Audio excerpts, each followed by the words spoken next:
হচ্ছে এই যে ম্যাডাম ঝুঁকিপূর্ণ গর্ভাবস্থার কথা বলছি, যখন একটা নর্মাল বা স্বাভাবিক মাকে আপনারা বলেন আল্ট্রাসাউন্ডের কথাটা, যেহেতু ওটা বিশেষ করে অনেক বেশি জরুরি, সেক্ষেত্রে ঝুঁকিপূর্ণ গর্ভাবস্থার ক্ষেত্রে কয়দিন পর পর আল্ট্রাসাউন্ডের কথা বলে থাকেন? এটা কি স্বাভাবিক সময়ের মধ্যেই হবে কিনা? না, স্বাভাবিক সময়ের মতো না, আর একটু বেশিবার করতে হবে। আচ্ছা। আমাদের হয়তো ওটা আমরা প্রথম দিকে করার পরে আরো কয়েক মাস পরে করতে বলি, কিন্তু এটা আমরা প্রায় প্রতি মাসে একবার করে আল্ট্রাসাউন্ড করতে বলি যে কেমন আছে বাচ্চাটা বা গ্রোথটা ঠিক মতো হচ্ছে কিনা। হ্যাঁ, এভাবে করতে বলি। মানে নর্মাল গর্ভাবস্থাতে আমরা প্রথম ফার্স্ট ট্রাইমেস্টারে একবার করি, আবার সেকেন্ড ট্রাইমেস্টারে একবার করি, একটা অ্যানোমালি স্ক্যান করি। কিন্তু এখানে একটু আসি, যেহেতু আপনি অ্যানোমালি স্ক্যানের কথা বলি, অ্যানোমালি স্কেল দিয়ে আসলে আমরা কি দেখছি বা কখন থেকে এটা সাধারণত আমরা রোগীদেরকে পরামর্শ দিচ্ছি? আচ্ছা, অ্যানোমালি স্ক্যানের ক্ষেত্রে আমরা সাধারণত 18 সপ্তাহ থেকে 22 সপ্তাহের মধ্যে করতে বলি।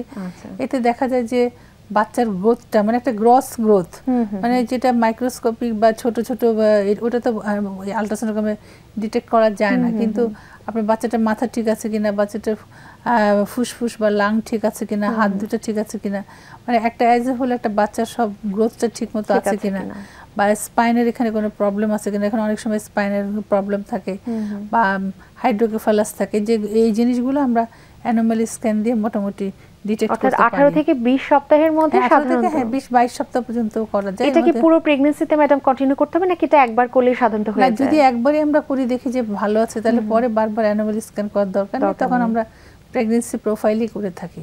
আচ্ছা, যার জন্য এটার উদ্দেশ্য হলো যে অনেক সময় যদি প্রেগন্যান্সিটা মানে বাচ্চাটা অ্যাবনর্মালিটি থাকে, তখন বাবা মাকে ডিসিশন নিতে বলি যেটা আপনারা কন্টিনিউ করবেন কিনা। একটা অ্যাবনর্মাল বাচ্চা থাকার চাইতে বাচ্চাটা না সুস্থ বাচ্চাটা হওয়া অনেক বেশি জরুরি।